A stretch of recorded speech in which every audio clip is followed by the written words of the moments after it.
fracking now. Ban fracking now. All right. Ban fracking now. Cool. So a lot of you have already seen the action station over here. You may have noticed there are several different actions that you can take.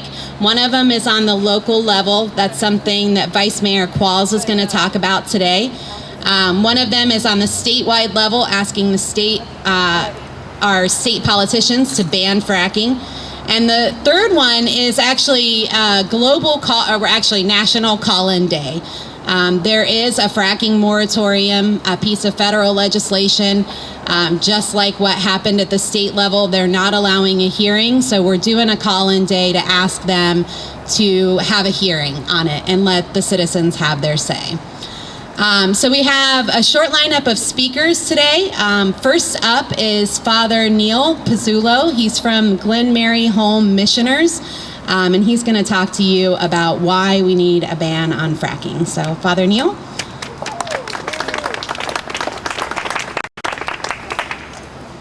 Thank you. I should, in the interest of full disclosure, tell you that the Glen Mary Home Missioners is a group of Catholic brothers and priests who serve exclusively in the rural United States, which is predominantly being fracked right now.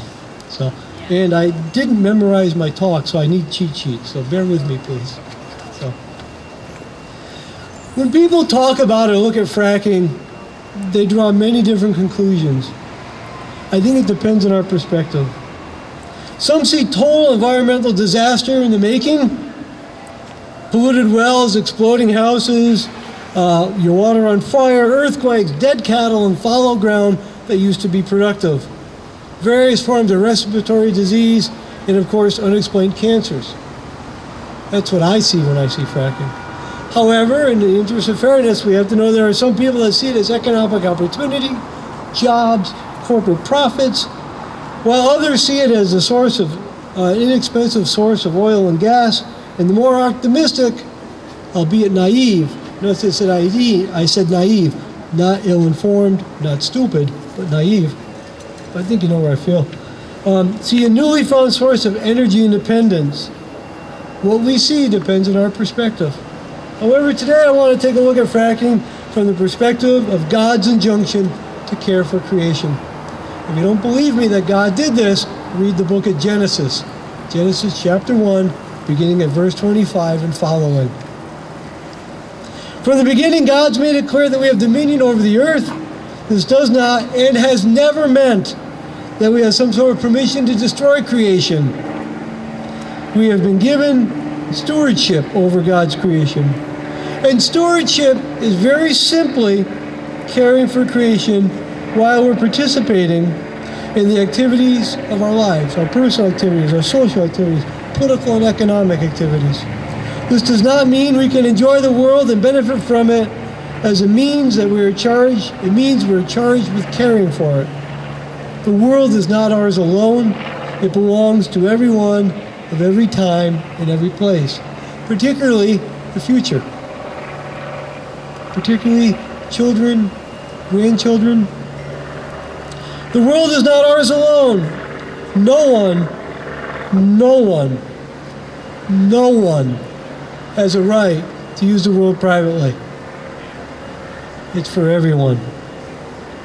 And we're not allowed to destroy it according to Genesis. Ultimately, caring for creation is in fact a virtue. It's one which I believe needs to be redeveloped and lived, not simply talked about in isolated environments like classrooms or houses of worship.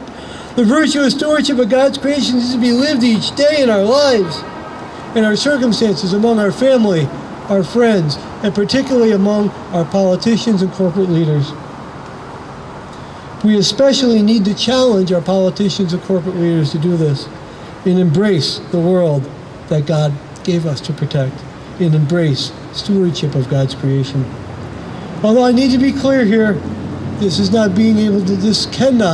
absolutely cannot be done alone. It's going to take work, it's going to take cooperation, and it's going to take a desire. It's going to take prudence, which, as you know, is the ability to know the true good and to choose the true good.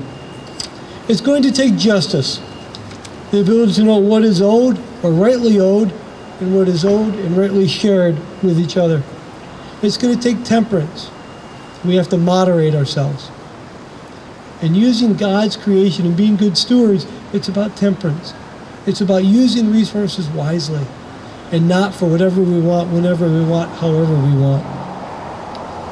I think it takes fortitude. And fortitude is tough because fortitude is resisting temptations. All of us want good paying jobs. We all want to make a living wage. None of us want anyone to be poor. None of us want anyone to suffer or do. We have to resist the temptations for quick corporate profits and quick jobs. I spent 12 years serving in western and southern Arkansas, a very rural area, a place where jobs are at a premium and living wage jobs are even more rare. We have to be careful not to fall for that temptation. If you're poor and you're surviving and someone comes by and promises you a job and promises you money and promises your kids jobs, and they never tell you about what it's going to cost you to get that, and even if they did, you may not have the education or formation to understand. We're called to be good stewards, and we're called to be there. But fortitude is going to take work. And fortitude is what we really need to bring about all the other virtues: prudence, temperance, and justice. There are certainly major obstacles here. We have to overcome our desire for corporate profits, jobs, and inexpensive energy. None of this is done in a vacuum. Yet we have to ask, how are these values intertwined? How do we combine a corporation's right to make a profit? And that's what corporations do. They exist to make money for their shareholders. How do we temper them and temper that with the desire to care for God's creation? I think that's where the people of God come in. That's where us and our faith and our values come in, and we stand up and we're counted and we stand in solidarity with those who are voiceless or the lost and the forgotten, which are often the rural poor. And the reason we don't know much about the rural poor or see the rural poor is because they're too busy surviving. They're too busy trying to get through the day to get food and shelter and gas for their cars or money for diapers. I mean, the list is endless of what I used to come across in my parish in Arkansas every day. Often the same people over and over again. There's a tyranny to poverty. And the tyranny is that these poor people are surviving and it takes all their energy to survive. So to stand up and say they got to speak up, they can't because they're too busy surviving. Those of us, and I include myself, I talk about myself here, who have been blessed by God and privileged to have an education, I have to speak up. I have to be the voice for the lost and the forgotten. I have to, and I'm inviting you to that today as well. All of us have a responsibility. None of us are in this alone. This idea of rugged individualism is a lie. It was always a lie. It will always be a lie. Go out, be the Marlboro Man if you want. I don't care. But it's a lie. It's absolutely untrue. We're in this together, and all of us are called to be God's creation. Yet these relationships, particularly with the poor, are quite complicated, and they're messy.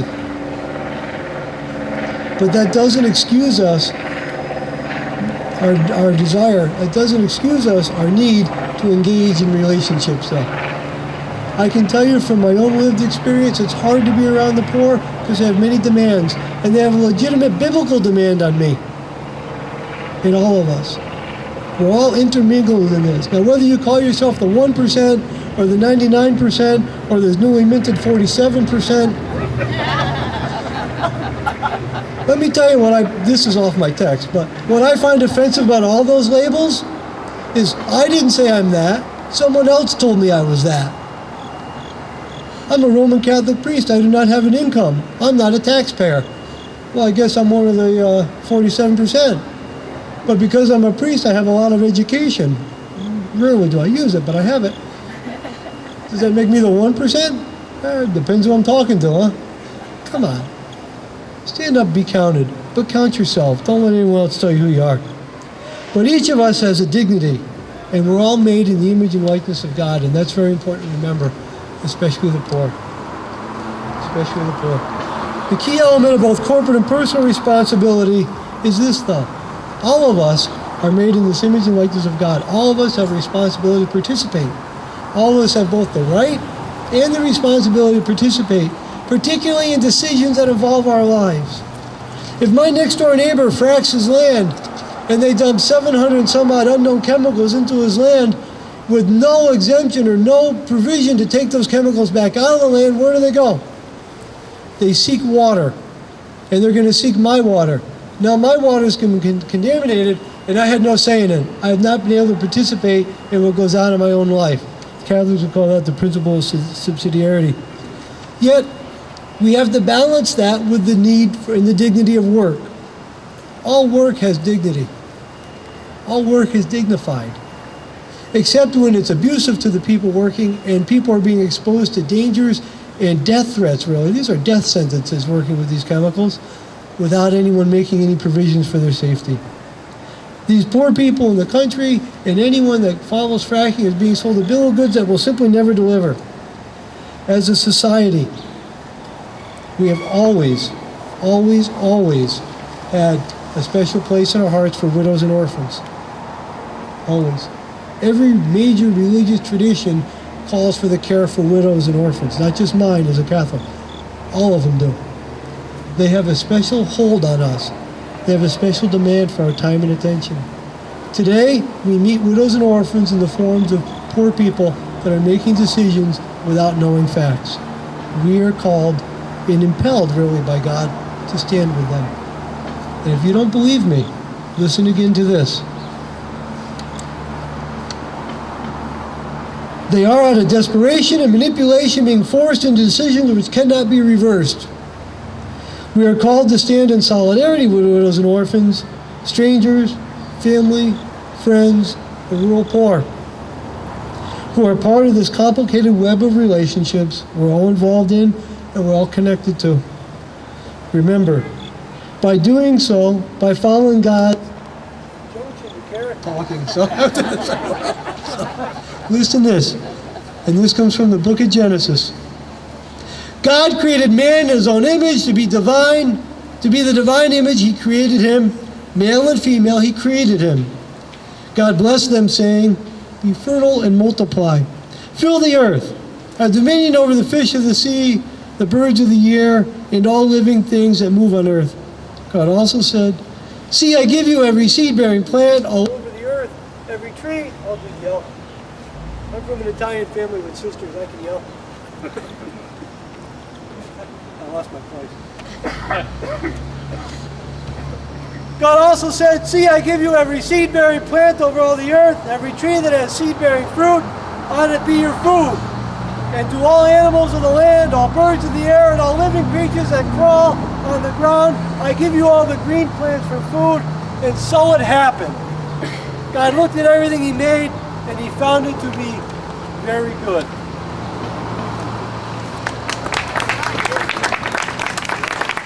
All right. Thank you, Father Neil. So, you guys want to do another chant? Sure. I was inspired by Neil. Were you? Yes. Yeah. So how about this one? We are unstoppable. Another world is possible. We are unstoppable. Another world is possible.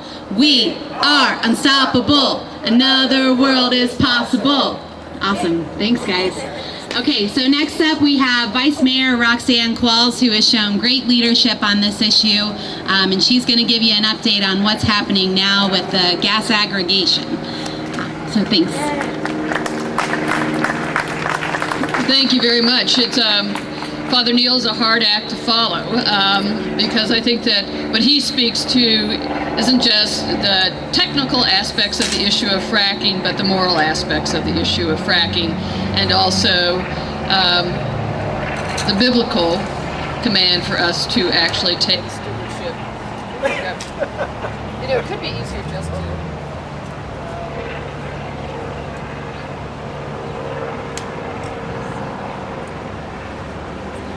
take stewardship, the notion of stewardship not as domination, but really as being caregivers and taking care of the wonderful universe we've been given. Now, how does that all translate down on a local level, and why is the idea of aggregation and what the city has been doing important in this issue? Well, it's important because we can actually, as a city now, on behalf of all residential consumers, both of electricity, here we go. I'm going to take Father Neil's, can you hear me? Yeah. Okay. The reason why it is important is because the city of Cincinnati, on behalf of all residential consumers in the city of Cincinnati of both gas and electricity, has the ability now, when we put out requests for proposals to all of the providers of energy for all residential customers in the city, to actually put certain criteria on the responses we receive, and to weight certain responses, to give more weight to certain responses simply. So how many of you actually are familiar with aggregation? Great. What an exceptional group of people. Thank you very much. It is very important because it is something that benefits consumers in the city of Cincinnati.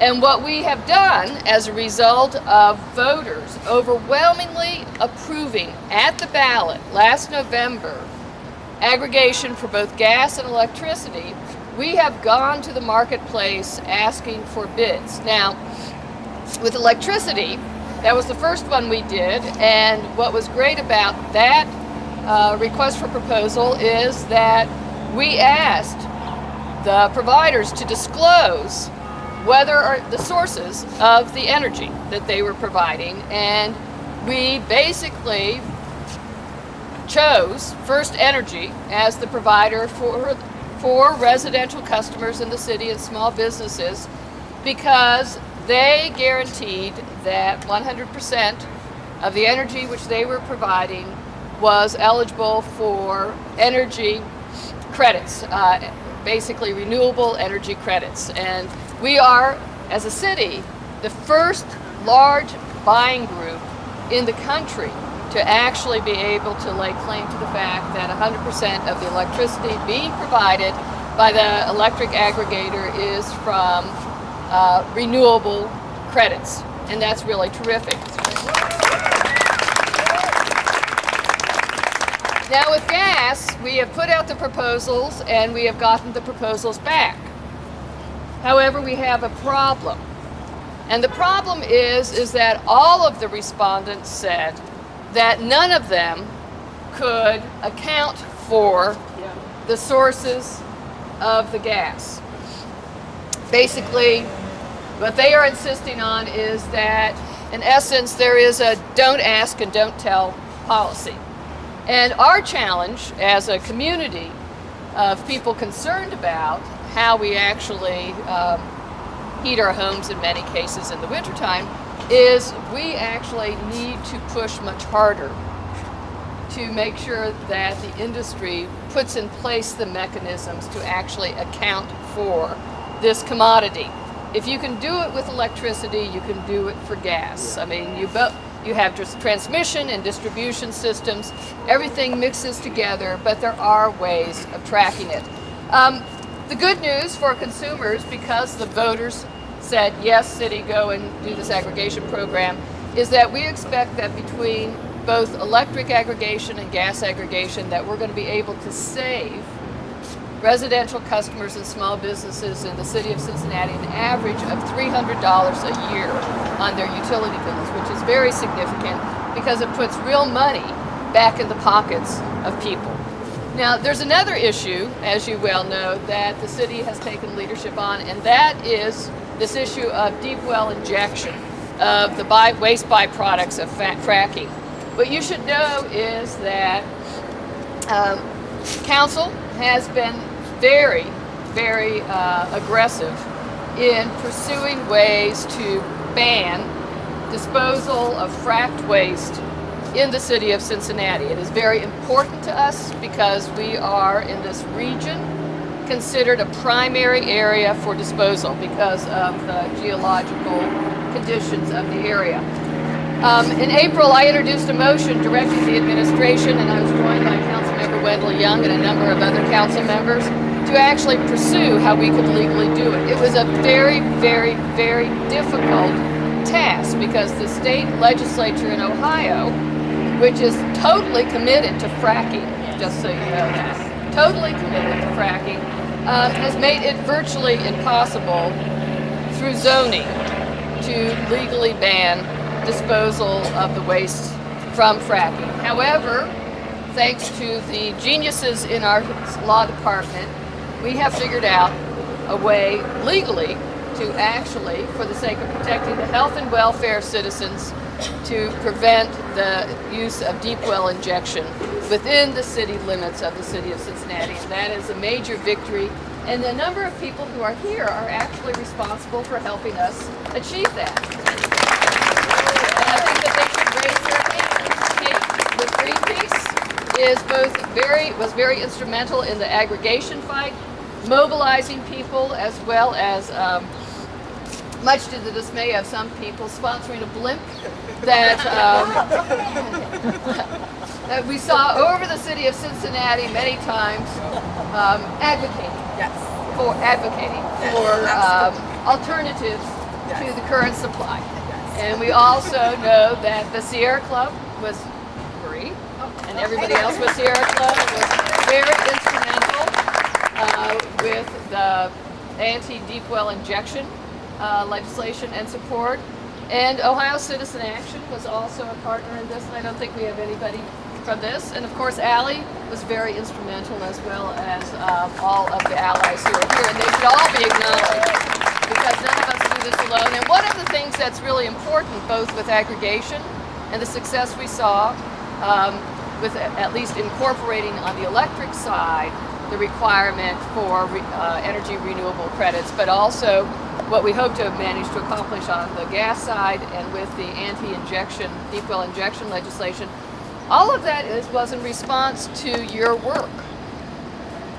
You know, it was at the public hearings where people insisted upon trying to get as much of the supply from renewable resources. It was at the public hearings where we saw the drumbeat against deep well injection. And so never think that mobilizing is for no purpose. It actually is very, very necessary, so that if you're interested in progressive change, you actually have the support of the people as you try to change what are sometimes very difficult legal and political constraints. And so thank you all for your support, and you know, we will carry on. Thank you.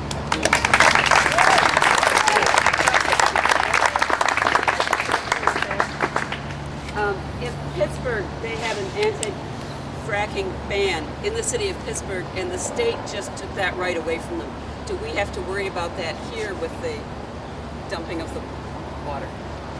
Well, the issue for this region is not that we would get fracked. No, I understand that. Even though some people but feel we already are. But they took that right away from the city to make that decision. I'm sorry? They removed that right from the city to make that decision. What they did with the deep well injection was to try to do the same thing. And basically the state passed a law that said that local governments could not basically zone out deep well injections. Well, one of the things that we still have, aside from zoning, is health and safety as an ability, you know, as a local government to protect basic health and safety. So we're covered on that base. We have already passed the ordinances, and you know, we may end up in a court battle, you know, when it gets to that point.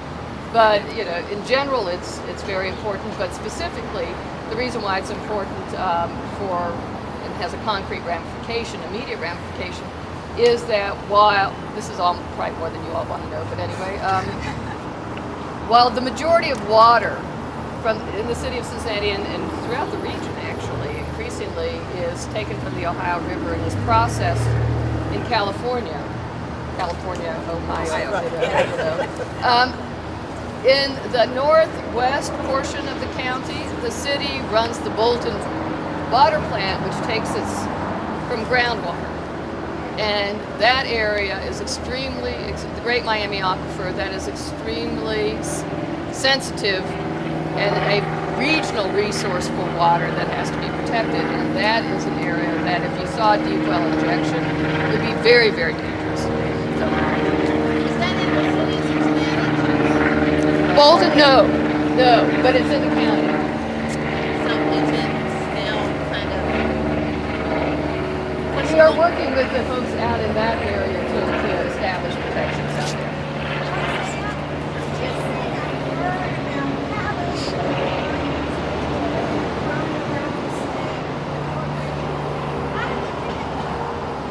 Well, we can legislate based on health and safety. That is the power of local government to protect. I know.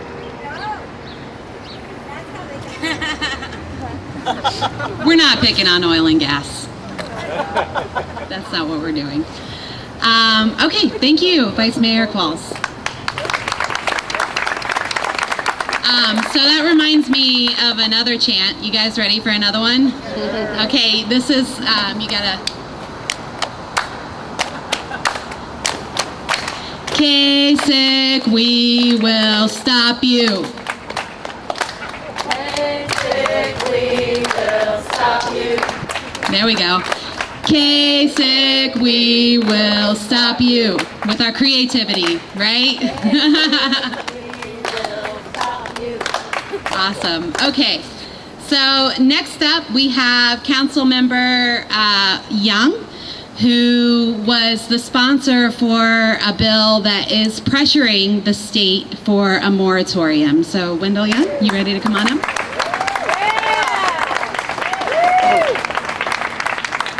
If you don't mind, I think I'm going to follow the lead of the others and leave that mic alone. I'm not going to be long. I'm actually going to be very brief. I think I was asked to explain the reason why I did it. The reason's simple. Just take a look at yourselves. And then think about the people you know and love. Think about the people you don't know, but they're your neighbors.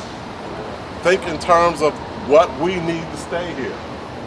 I did it because the reason's really simple. I'm selfish. I want clean air. I want clean water. I want safe soil. And I understand that we are the beings on this planet who have the ability either to take care of what we've been given or destroy it.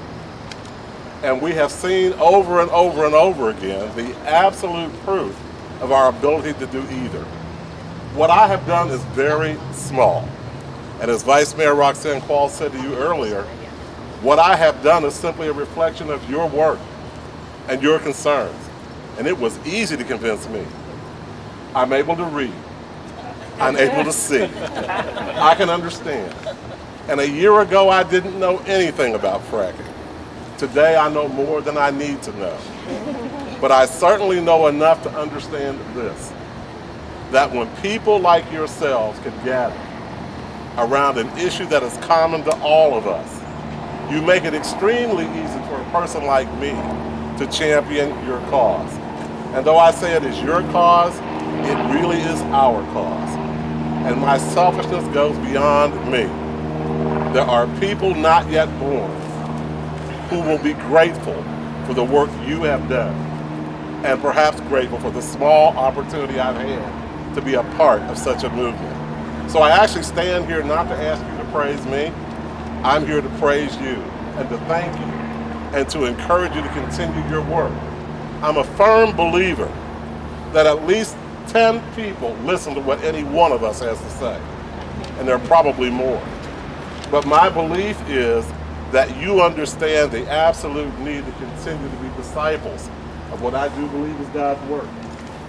And if that doesn't work for you, think simply in terms of what I said when I first got up here, because it is a very selfish reason to do this work. I do not begrudge companies the opportunity to make money.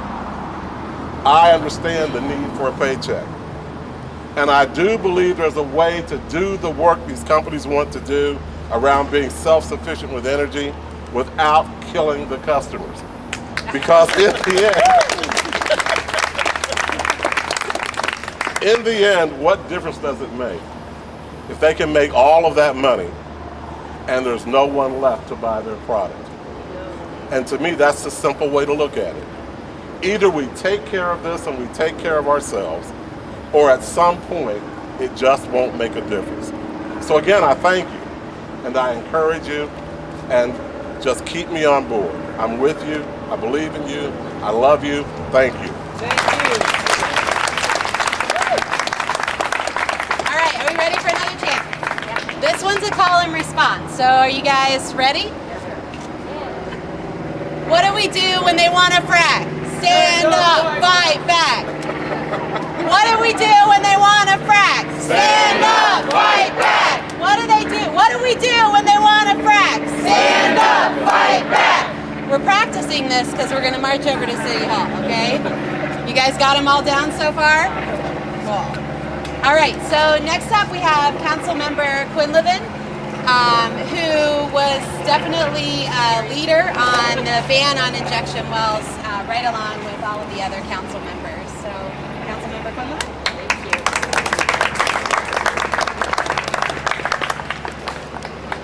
I don't have the Booming voice of Wendell Young, so I'm going to use the microphone. It's all been said by my colleagues, Roxanne and Wendell. I do have a copy of our ordinance that we passed. I like to bring it around with me because it's one page, and it's so very rare in government that they do something so succinct that it fits on one page. But let me read it to you. This was the deep well injection, the important part. Disposal shall not mean injection into any land by well or otherwise, which shall be prohibited on any land in the city. Says nothing about gas or any particular industry. And we do give credit to our city solicitors for coming up with this. I've been told by some of the activists, I don't know if it was you or somebody else, that a number of cities are thinking about doing the same thing that we did now. I think we're the first one in Ohio to do it. So yay! We're ahead. And I just want to congratulate all of you for your activism, for showing up at council, and for encouraging us to pass laws and do whatever we can to help this cause. We all want to do everything possible for clean air and clean water, as Wendell said, not just for ourselves, but for our kids and our grandkids. So you can count on me. Thanks for being here.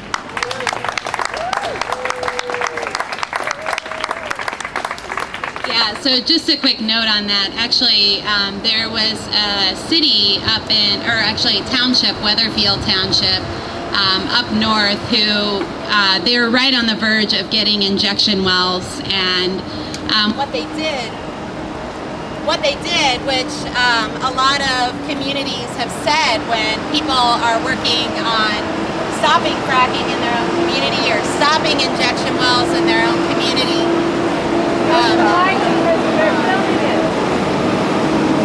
Technical difficulties. I'm going to talk to the park board about this.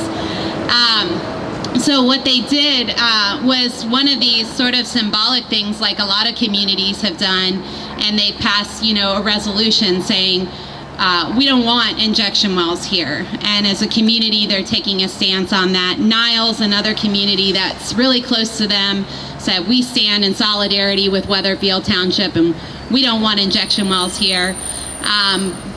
Brian Kunkemoller, who a lot of you guys know, talked to the mayor, I talked to the clerk, we talked to everybody, and we said, wait a second, you could just ban it. We did it here in Cincinnati, and they're like, well, we thought our hands were tied, we thought we couldn't do anything, and this is really great news. So their attorneys have been looking at it, and hopefully that's something that will happen soon. Yellow Springs is also on the verge of just directly challenging the state law and just banning fracking altogether. So we definitely have been a beacon of hope, and thank you to all of our council members who have shown leadership on this issue. So next up we have, do you guys want to do a chant, another chant? I forgot, I'm sorry. Okay, let's do a song chant, singing chant. Want to do a singing chant? Yeah, sure. Okay. We did these up in Columbus. Just like Wendell Young was saying, we care for our sons and daughters, so don't you poison our waters. We care for our sons and daughters, so don't you poison our waters. We're gonna stop that fracking, honey, 'cause we can't drink your money. We're gonna stop that fracking, honey, 'cause we can't drink your money. care for our sons and daughters, so don't you poison our waters. We're gonna stop that fracking, honey, 'cause we can't drink your money. Nice, that's awesome. Very nice. Okay, so next up we have Kate Melgis, who a lot of you already know. She's a field organizer with Greenpeace, and has been a great leader in the city to move us away from fossil fuels at the most fundamental level, stopping coal. So, thanks. I'm going to not use the microphone and try and yell really loud, but I'm going to be really quick. Thank you guys so much for coming out here today. I just want to talk a little bit about moving Cincinnati and moving the country and the world beyond fossil fuels. The demand's there, the technology's there, it's growing, but the one problem is that oil and gas companies and utilities like Duke Energy right here in Cincinnati, they can't own the sun and they can't own the winds. They can't make money off of it. So that's one of the biggest problems. They can't own it and they don't want to do it. They're putting profits over the health of people, over the health of their ratepayers, over the health of their sons and their daughters and their grandchildren. And it's time that we stand up and we fight back and we actually fight for what we want and push all these companies aside and take our future in our own hands and fight for our future, fight for the future of other generations, and fight for the health of our planet.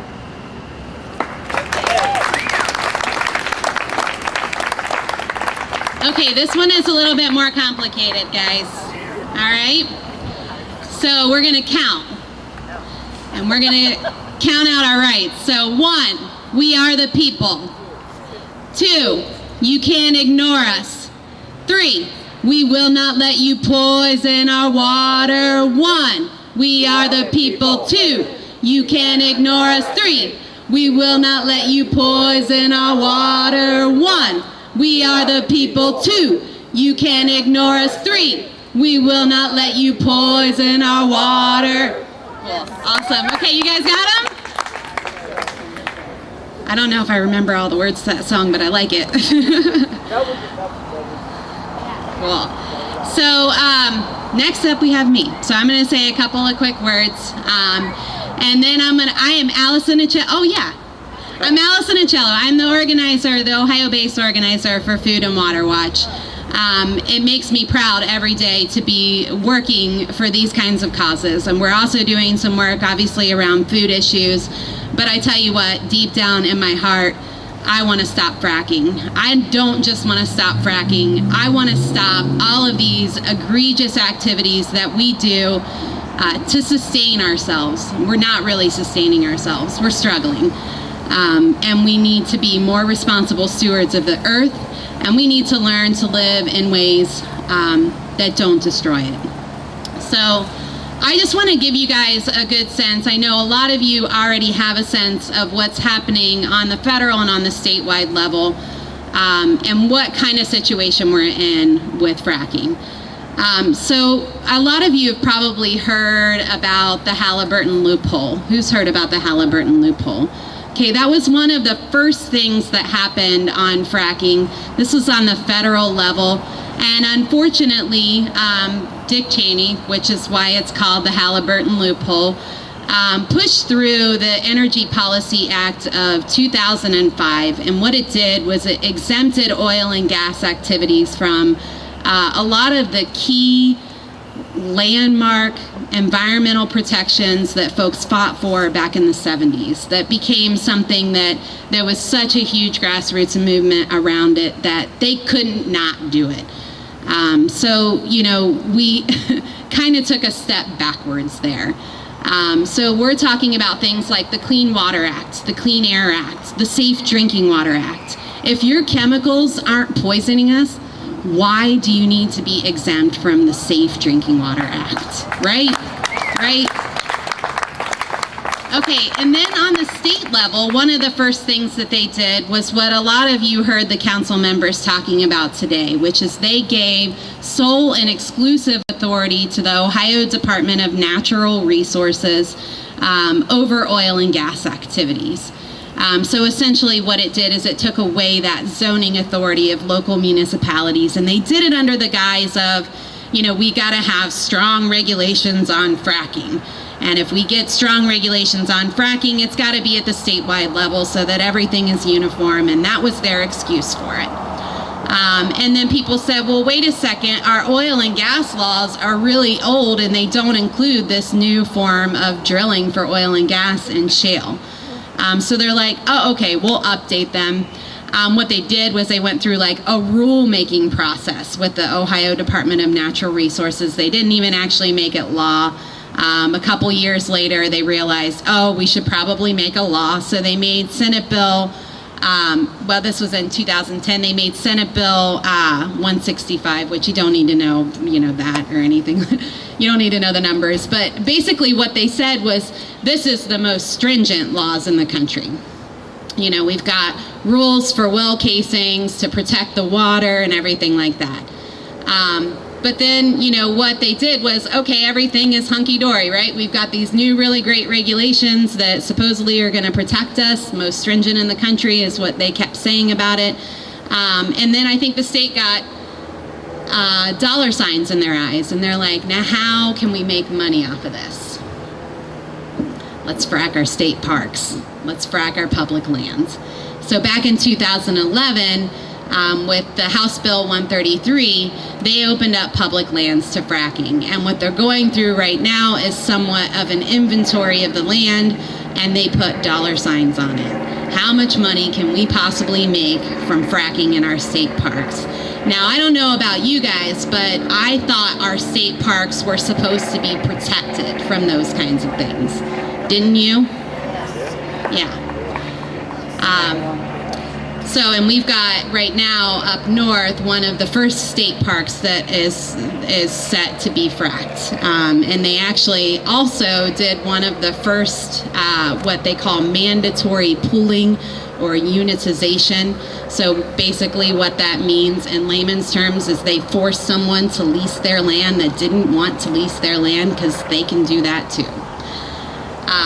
So that's in order for them to frack a state park up north. So this is the situation that we're in, and I don't mean to be grim, but we got a lot of work ahead of us. And we're selling those leases really cheap, too. They were at first, yeah. I heard $5 was the lowest one, and it was in Amish country where they really didn't know any better.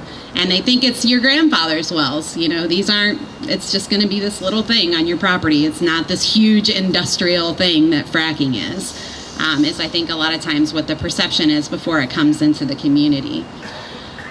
Okay, and then so this past year, what they passed was Governor Kasich's energy bill. So how many of you have heard about Governor Kasich's recent energy bill? This bill is rolling out the red carpet for the oil and gas industry in the state of Ohio. Okay, again, under the guise of the most stringent laws in the country, what we got were a bunch of new loopholes for the oil and gas industry to exploit. So I'll just give you a couple examples, because I do want to keep this brief. But one, they say, oh, we need chemical disclosure. We need to know what these chemicals are. But what they can still do, they wrote in a provision for them to claim trade secrets. So who does that leave it up to? Who does that leave it up to? Oil and gas. Oil and gas gets to decide what they want to disclose. And what they have disclosed, we know, is dangerous. There is a long list of chemicals, up to 650 chemicals are used in the hydrofracking process. And some of them are known carcinogens. This is not child's play. We need to know what they're putting in our water, and we know it is eventually going to end up in our water. So there was that. I heard Governor Kasich a lot of times say, for the first time, we're going to make these companies deal with local municipalities to use their roads. So we're going to force them to make road use agreements. Okay? Sounds all great and good, right? But when you actually read the language, what the word is attempt. Then it's up to the chief. The chief may, not shall, the chief may go ahead and give them a permit anyway, even if they don't come to an agreement. And I've heard of communities up north too where they did have agreements. They did have written contracts with oil and gas companies that they have to do X amount of work to reinforce the roads, for these 1,000 truck trips it takes for every single well, to frack every single well. And they'll come and say, well, I know our contract is for 2 months. I know we don't have the road work done, but we're ready to go and we want to frack. Can we go ahead and do it? And the municipality says, no, you can't. This is up in around Plain Township. No, you can't. Well, they did it anyway. So now they just wrote it into the law that they could just do it anyway. So this is what we're up against. And I was there. I listened to the testimony of these folks. I listened to the testimony of the oil and gas industry, and I watched the collusion between our state officials and the industry. I watched them lead them with questions. I watched them play semantics games about whether or not fracking causes contamination. I watched this happen. And, their campaign coffers are overflowing with money from oil and gas. And you watch, someone like Senator Coley, for example, making leading questions about how the well casings completely isolate the oil and gas and the chemicals and the silica sand from the environment. Doesn't that happen, Tom Stewart of Oil and Gas Association? Oh yeah, sure, that's what happens. Another really ridiculous thing that happened in the House once it passed through the Senate was, they sort of do this thing where they dumb it down and they act like we're too stupid, and even our legislators are too stupid to understand that they're using these heavily industrial and very dangerous chemicals. So one of the activists, they wouldn't let people videotape in the House, and one of the activists had an iPhone and she kind of just like held it down. She will not be named. But we got some video of Tom Stewart from the Oil and Gas Association saying, what they do, I'm paraphrasing here, I can't remember his exact words, but what they do is they go down the back side of the well, they go over to the grocery store, they buy some Tide, they throw it down the well, gets all soap sudsy and everything, and it's so clean that they can take the paraffin from the wells and they use it in M&M coatings and Advil coatings. Do you guys think that's what actually happens in fracking? It's not. M&M said it's not. It's not.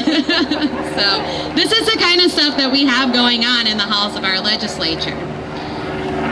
And one of the other reasons that our regulations aren't going to protect us from fracking is the lack of enforcement. So even when we do have these, and I say in quotes, most stringent laws in the country, they're not being enforced. The inspections reports that we see on these injection wells and on these fracking wells are unbelievable. I mean, we have injection wells here in the state that have been ordered to be closed down, and guess what? 10 years later, they're still not closed down. Why did that happen? What happened in that 10-year time span that they didn't close down? We have injection wells and fracking rigs here in the state that aren't being inspected because they have they don't have enough inspectors to do it. There's too much going on. We've got under 300 wells right now, and the administration is projecting over 2,000. We can't even keep track of the ones we have now. So how are they going to protect us? Some of you might have heard recently about the explosion that killed a 19-year-old young man up in Bolivar, Ohio. It was pretty unbelievable after the fact. I mean, if we have the most stringent regulations in the country and we've got this covered with ODNR, what do you think ought to happen? You think like immediately they're going to know where it's at, they're going to have somebody on the scene. It took us 2 days with them to figure out from them and get confirmation from them the number of the well, their permit number of the well. So if it takes them 2 days to confirm with people who care about it which well it actually was, we have a problem for sure. So there's just a few examples of why the regulations aren't going to protect us. And we're at the point really where I think what we have to come away with is that We're tired of cleaning up the mess of oil and gas industry. It shouldn't be on us as taxpayers to do that. So today you've heard what the city of Cincinnati has done. Their strong stance, as I said before, on fracking has been a beacon of hope across the state and really across the world. When we passed that resolution for a moratorium on fracking, it was one of the days where activists were feeling a little down, because it was the day that all of the fracking bills that we would want to see passed were getting a hearing, but they weren't really getting a hearing. They weren't getting citizen testimony. They were just getting sponsor testimony. And we all came out, and a lot of the citizens stood up and said, I want to be heard. I want my voice to be heard. And they didn't allow their voices to be heard. But during that hearing, I got a text that said it passed unanimously, and the crowd, everyone in the room just sort of erupted. So, even with that small step that we did as a city, we've definitely made an impact on the whole anti-fracking community here in Ohio. So we should be proud of that. So what I've gotten from working with folks across the state is that local communities are really tired of the state dictating to them what they can and can't do as far as oil and gas activities. They're tired of seeing legislators colluding with industry, and their campaign money is coming from industry. And what I see is that they don't want regulations on fracking. They don't want a well down the street from them that's regulated, that doesn't have very much oversight. What they want is they want it to stop. They don't want to be a dumping ground for the industry. And they want solutions. They want clean energy solutions that will lead to a better future for us, not solutions that just offer us more problems. So I know Father Neil touched on this a bit, but like I was saying, we've got a long way to go. I think a lot of you know that when an investor or an industry leader looks at, a big mountain, for example, or a big forest, they don't see what you and I see. What they see is nature capital.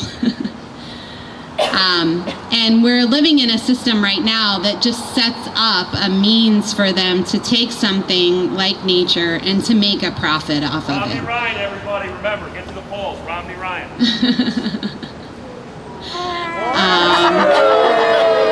I'm nonpartisan. Ban fracking now! Ban fracking now! Ban fracking now! Ban fracking now! Awesome, guys.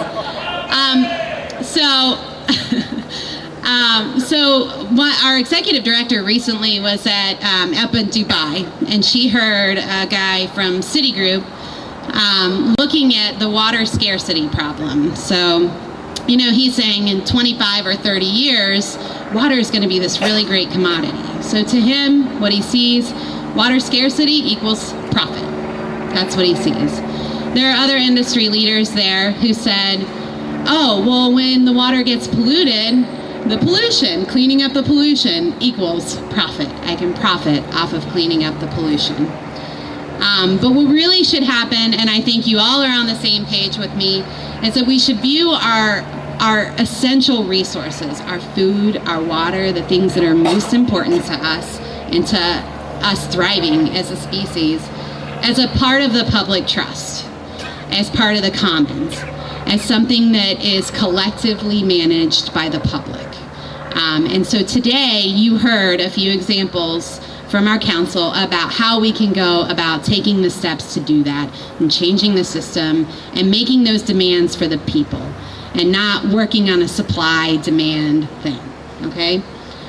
So I think that a lot of us are really waking up to the sobering reality that what we do to the earth, we're also doing to ourselves. We're not separate from it. We can't use well casings to perfectly isolate the poisons that were seeping into our water from the environment.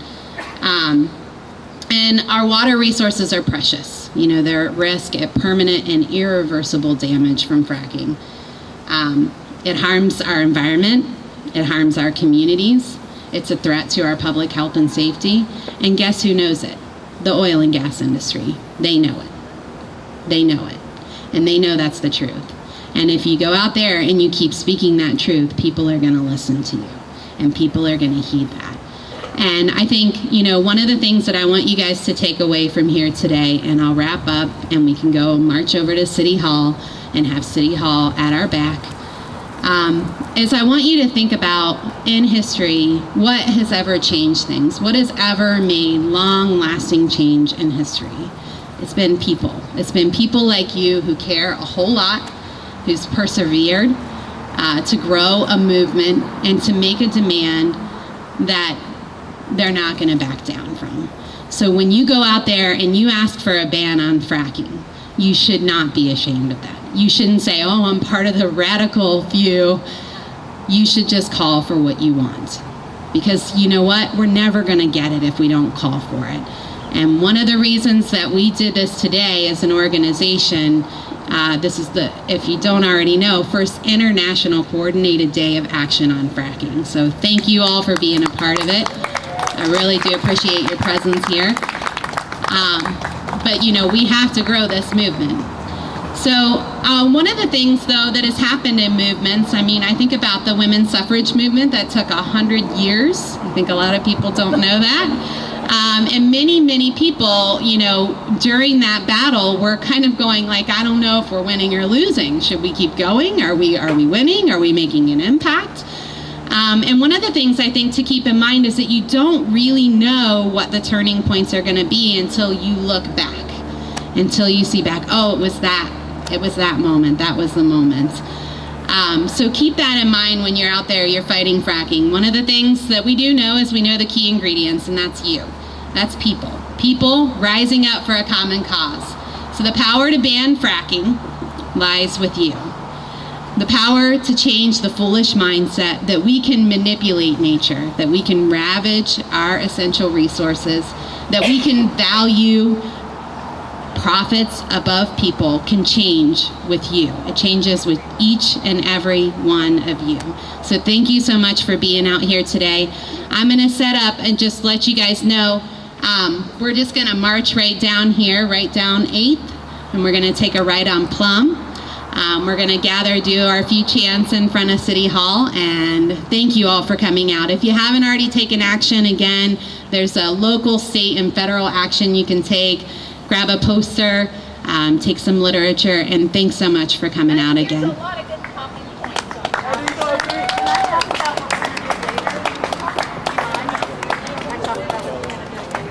Oh, yeah, sure. Actually, with the banner. Hi everybody, thanks for letting me interlope here. My name is Susan Vonderhaar, and I've been doing environmental education programs at Cincinnati Public Schools ever since my children started there in 1996. And just on the 12th, we had Allison and Food and Water Watch and Jean Nightingale from Women's City Club come to this, an event we were having at the school where we actually installed a wetland. And at that time they were promoting to the students information about fracking. So we're working with the gifted and talented teacher there. And let me take another step back. I've also been to Dater High School where we did an energy audit and we talk about coal. And I asked these students, what is the problem with coal? And you know, these like 14-year-old eyes look at me and say, it's not renewable. And that says it all to them. I don't have to talk about asthma or, you know, mercury in the fish or anything. You know, they get it, okay? And so the children are our future, we know this, and we're going to be working with these students at Dater Montessori, the gifted and talented students, to do what they call a capstone project. And Ohio Department of Education has this big, like, holistic plan that you take an issue and you follow it with the science and the math and, you know, all the subjects, and they provide a videotape. But we plan to go with this project to state legislators and ask them these questions, these hard questions that Allison was talking about. Who's going to protect our water resources? Who's going to clean up? How are you going to respond to emergencies? And have the students come and ask these questions. So I'm here today to invite you to join us. We're going to, want adults to come and mentor these children to get these issues, and help them create, the program, the understanding. And then, it was funny, it was said during our pre-meeting, first you learn the science, then you go to the policy. And I said, well, then we'll be one up on the legislators then, right? Because they just went straight to the policy. So again, thanks for your time, and I welcome you to move forward on a very positive agenda we have to, with our future, with our children, and they need your input, and thank you.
How about we are unstoppable? Another world is possible. We are unstoppable. Another world is possible. We are unstoppable. Another world is possible. We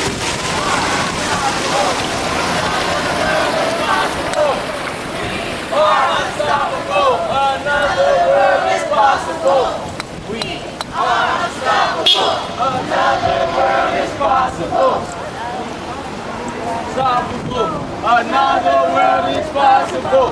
We are unstoppable. Another world is possible. We are unstoppable.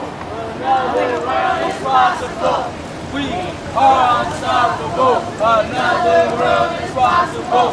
What do we do when they want to frack? Stand up, fight back. What do we do when they want to frack? Stand up, fight back. What do we do when they want to frack? Stand up, fight back. What do we do when they want to frack? Stand up, fight back. Ban fracking now! Ban fracking now. Ban fracking now! Ban fracking now! Ban fracking now.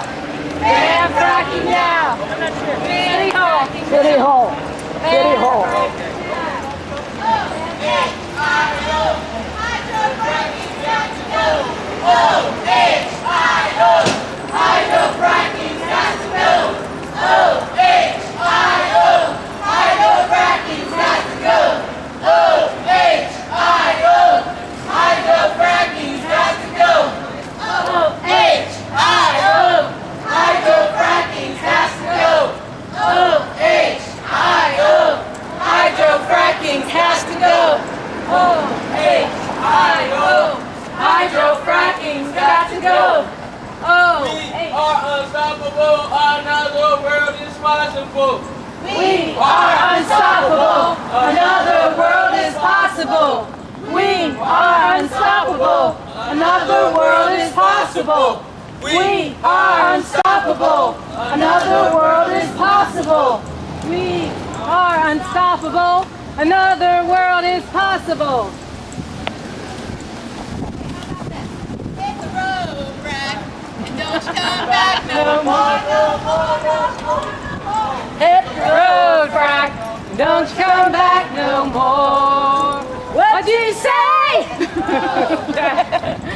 come back no more, no more, no more, no more. Hit the road, frack. Don't come back no more. Hit the road, frack. Don't come back no more, no more, no more. Hit the road, frack. Put more money in my meter. I just did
fracking's got to go.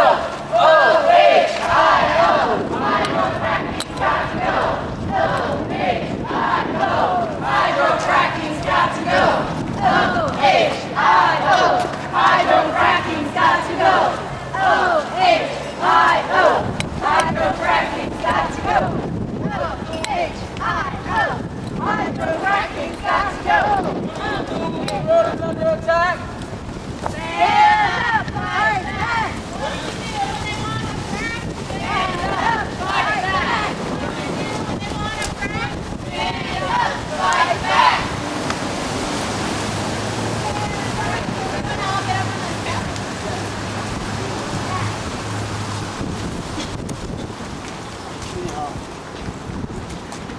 Why did I show that one? No press, no media. There was.